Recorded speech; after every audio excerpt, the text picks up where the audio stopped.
Parler Adlène Mohamedi, géopolitologue spécialiste de la politique arabe de la Russie. Bonjour à vous. Bonjour. Merci d'être avec nous en direct sur RT France. Alors, ce retrait des troupes américaines en Syrie, quels enjeux et quelles conséquences surtout? Alors, a priori, le retrait programmé des Américains du nord-est syrien en fait, a été préparé avec les partenaires de l'Alliance Atlantique en priorité, c'est-à-dire avec Londres, puisque visiblement les Britanniques étaient au courant, et avec Ankara. Donc, a priori, on peut se dire que les Américains veulent, conserver un rôle dans la région à moindre coût, donc sans être présents sur le sol syrien.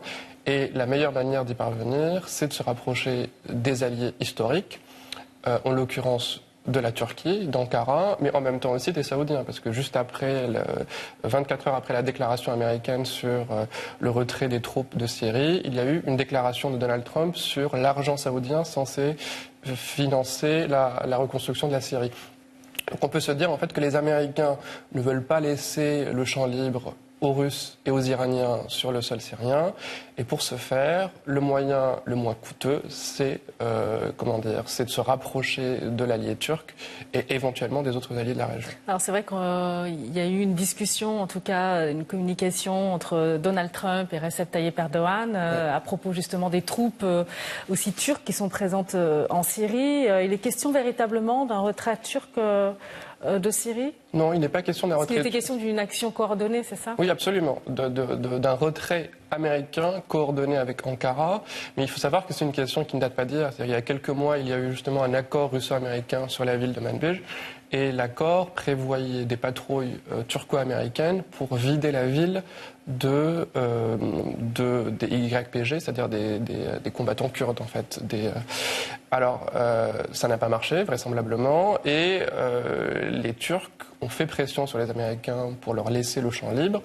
Alors, l'objectif turc, c'est évidemment de vider la région des combattants kurdes, considérés comme terroristes.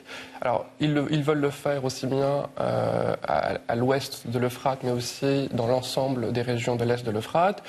Et la question qui se pose, c'est est-ce que la Turquie va considérer ce retrait américain comme un blanc-seing lui permettant ensuite d'intervenir de façon massive au nord-est syrien?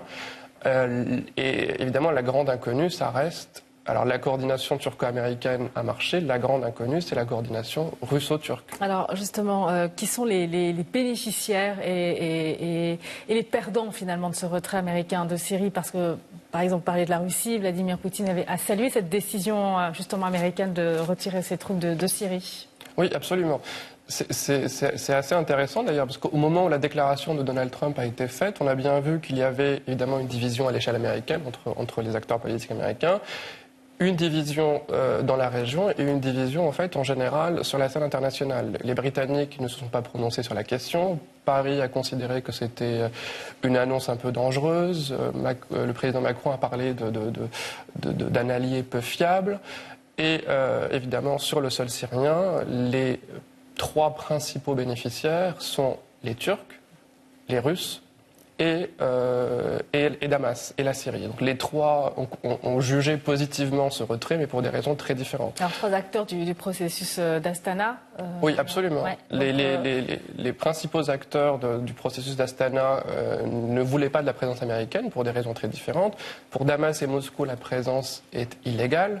Mais il faut savoir que la présence turque aussi est illégale pour Damas et Moscou. Et pour la Turquie, la présence américaine était un frein, un obstacle à sa lutte, à la lutte de la Turquie contre les combattants kurdes. Et ce processus d'Astana, est-ce qu'il suit son cours? Est-ce que c'est un processus qui avance assez rapidement ou qui suit un calendrier normal? Oui, alors le processus d'Astana suit son cours, fonctionne plutôt bien. La prochaine étape du processus, l'une des principales étapes prochaines du processus d'Astana, c'est le fameux comité constitutionnel, donc avec trois types d'acteurs.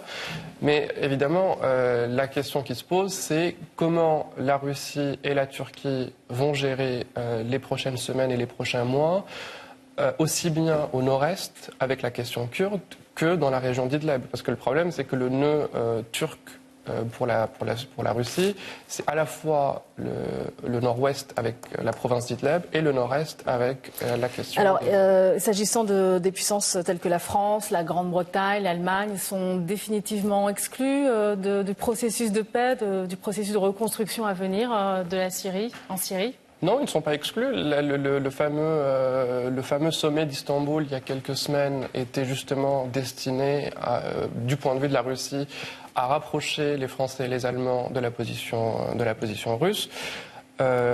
Donc ça, c'est l'objectif russe, mais le problème, c'est que le principal nœud pour la Russie, c'est la coordination avec la Turquie.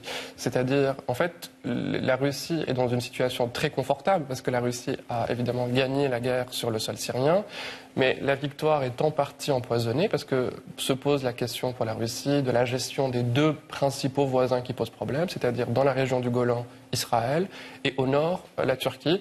Et en fait, le retrait américain précipite justement, aggrave ce nœud turc du point de vue de la Russie. L'avenir de la Syrie maintenant, comment est-ce qu'il s'augure? Alors, du point de vue justement du rôle de puissance tutélaire joué par la Russie, l'avenir de la Syrie, c'est, du point de vue de Moscou, c'est gérer la question kurde, et la question kurde se pose, c'est caricatural, mais se pose dans des termes assez simples, puisque les Russes et les Syriens exigent des Kurdes qu'ils se mettent désormais clairement sous la protection de Damas, qui est évidemment un problème pour les populations kurdes. Et l'autre problème majeur pour la Russie, c'est le nœud turc, c'est-à-dire de gérer, on va dire, d'éviter un conflit turco-syrien aussi bien dans la province d'Idlib, parce qu'il y a toujours une offensive syrienne qui est programmée, reportée dans la province d'Idlib, et éviter une offensive de trop grande ampleur au nord-est, qui évidemment susciterait forcément des résistances locales et enclencherait un nouveau conflit.